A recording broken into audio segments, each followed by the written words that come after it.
Hey, Star Wars fans, David here. Just wanted to thank you so much for listening to this podcast. Again, you're the reason that we do this.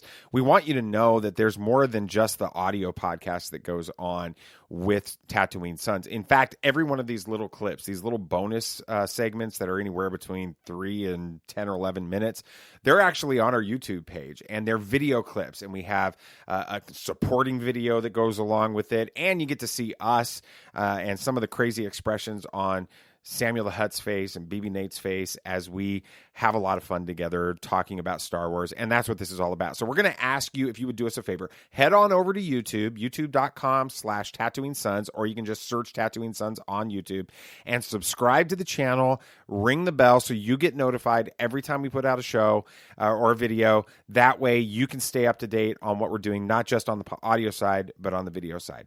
All right. Thanks so much. Here's the show.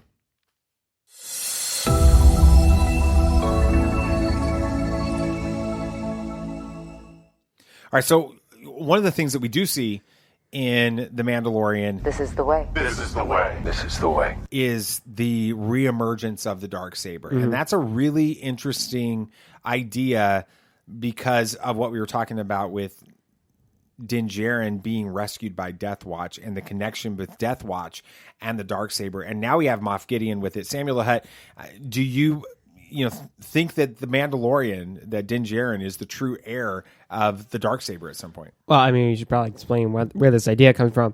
The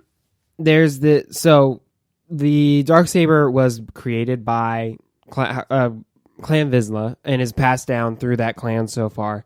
And we eventually learned that Death Watch is Clan Vizsla, or is a part of that clan.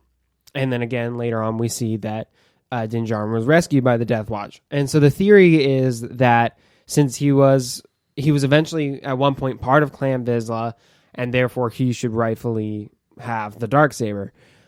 Personally, do I think this is the case? No.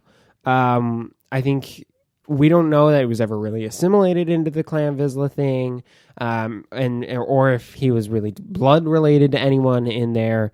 So I think that it's not necessarily Din Djarin. Is it Moff Gideon? Probably not. But it'll be Sabine again if she comes back to the series. It's one of the rumors and stuff. Yeah. I personally don't think that Din Djarin will have it. So, BB Nate, what do you think about this idea of Din Djarin and the Darksaber and him being the heir?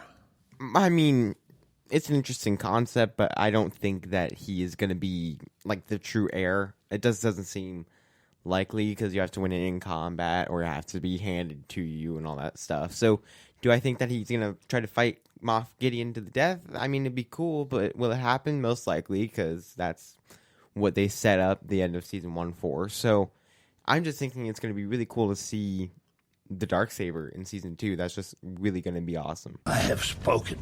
Yeah, in that episode of Disney Gallery, The Mandalorian, when they were actually showing the physical Darksaber that Didn't he break like 5 props of that before? Yeah, I don't know. But, I mean, they only use it for like 4 seconds, I right, think, in the entire series. But they're holding it, and it's a practical effect, kind of going back to the original lightsabers in the original Star Wars. Yeah, that they were practical sabers that they were using this spinning, reflective material and things like that on it.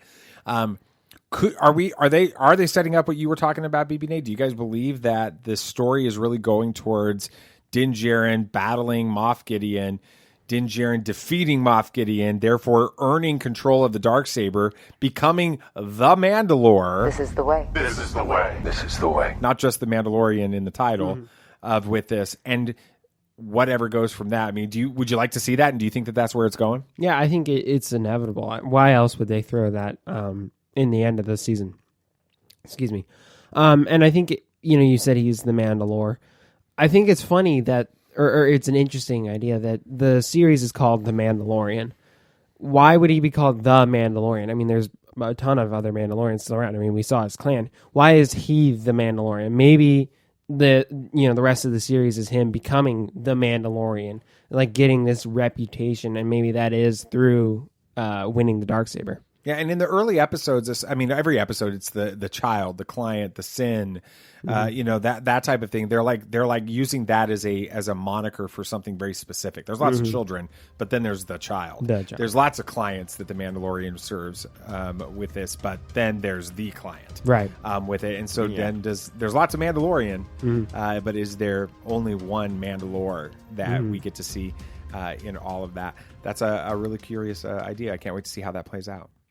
All right. Well, you made it to the end. Can you believe it? We really do appreciate you sticking around. So if you've made it this far, then that means that you're all in with Tatooine Sons, and we want you to know how much we appreciate that. And we're going to ask you to consider doing something a little bit more. We have an organization that is trying to help rescue children all around the world living in extreme poverty. It means everything to us to see them have food and medical care and schooling and clothing and social development. All of those things go along with what this organization, One Child, is doing in the lives of children around the world living in extreme poverty. We're not asking you to sponsor a child for $39 a month. There are some of you that might do that. What we're asking you to do is go to a specific page on our website, TatooineSons.com/hope. Watch our video and see if perhaps you can make a small gift to help care for these children. It really is a huge deal to us, and we know that every single gift you make can change the life of a child, and we're just asking you to consider it. Thank you so much. If you do it, fantastic. If not, we certainly love you guys and think you're awesome anyway, and we know that not everyone can do it. But we know that for just a couple of dollars or $10 a month or something, you could actually really make an impact, and we want to make sure you know how much that would mean to us. Check out TatooineSons.com/hope.